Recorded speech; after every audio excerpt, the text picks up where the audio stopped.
There is only one reason why I initially watched Shampoo, and there is only one reason why I will ever watch it again, and that's because this is Carrie Fisher's first film, and I love watching it to see her origins and to see her performing when she was very young. But the narrative itself, the film just failed to capture my attention. So this was released in 1975, directed by Hal Ashby, and written by Robert Towne and Warren Beatty. This is actually a really well-received film. It seems to do pretty okay for itself. So there must be something about it that I'm just not getting. But that's fine. If there is something that I should know about it that would make me enjoy it more, please let me know. I'll read the description from IMDb, which I think gives the best overview without any spoilers. And this says, on Election Day, 1968, a hairdresser and ladies' man is too busy cutting hair and dealing with his various girlfriends and his mistress, whose husband he meets and finds out is having an affair with his ex-girlfriend. So there's definitely a word missed from that description because it doesn't make any sense. Basically, it's all about George. And George is a playboy. He has lots of women in his lives. There's a lot of flirting in this and treating women with respect sometimes, but not all the time. And I think it's a bit of a character study for the character of George. And given the nature of George, I didn't like him. I didn't take to him. I didn't care about him. With his women, none of them I felt any real emotion to.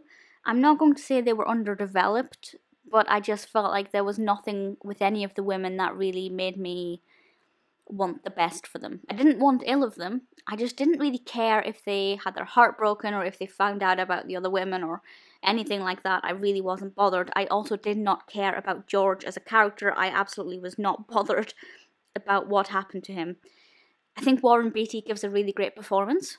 I think he plays this character with a lot of the stereotypes that one would expect for this kind of role, but also puts a different spin on it. There are certain things that he does or says that I think was believable but unexpected. And the women in this are, and I feel really bad just referring to them as the women, but that's kind of the impression that the film gives, and that's the feeling and the vibe of this. Goldie Hawn is in this. She plays Jill. Goldie Hawn's fantastic, so that was great to see. Carrie is in this a tiny bit. She plays, as it were, one of the women's daughters. She is... I don't know how old her playing age in this is, but she was 19 when it was released, so I expect she would have been 17 or 18 when it was filmed, and she does have a youthful look about her. Fun fact, she's wearing a wig, and that's why they put a bandana on her. She's wearing this bandana because she's wearing a wig, but apparently the line of the wig was just far too obvious, so they stuck a bandana on her to hide it. And she does spend a lot of the film playing tennis, and she's obviously getting into some kind of relationship with this older man. I guess a flirtationship, if that's a word.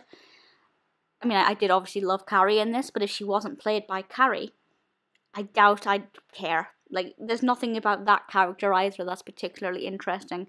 I guess the only interesting fact is the fact that she's younger than the rest. Makes it seem a little bit more seedy and sordid. But as Carrie's first film, you know, she's in it a decent amount. So for that, you know, I did like watching her in this, and I thought she gave a great performance. I think everybody acted well. I just don't think the narrative was very good, and most of the characters were pretty flat and not very interesting. Having said that, as I said, the film gets a really good reception. It also won an Oscar. It won the Oscar for Best Actress in a Supporting Role. And that went to Lee Grant, who played Felicia, which, you know, fair enough. It also won 2 other awards, if I can just quickly find out what they were. It had quite a lot of Oscar nominations, which personally I don't understand. It won the Best Screenplay at the National Society of Film Critics Awards, and it also won the Best Comedy Written Directly for the Screen at the Writers Guild of America. Very well received film. It's a film that, you know, I've read a lot of positive reviews about. I think maybe if you like that kind of suave, Casanova, playboy character type film, then yeah, it probably is a good film for that. And as I said, George he does embody a lot of what one would expect for that kind of person. Maybe I just don't like that kind of film. If you've seen it, please let me know your thoughts. I'd love to know your thoughts on this. If you haven't seen it, by all means give it a go. If you're a fan of Carrie, absolutely give it a go. But if you just want to watch a film that's got a good gripping narrative, personally, this is not one I'd go for.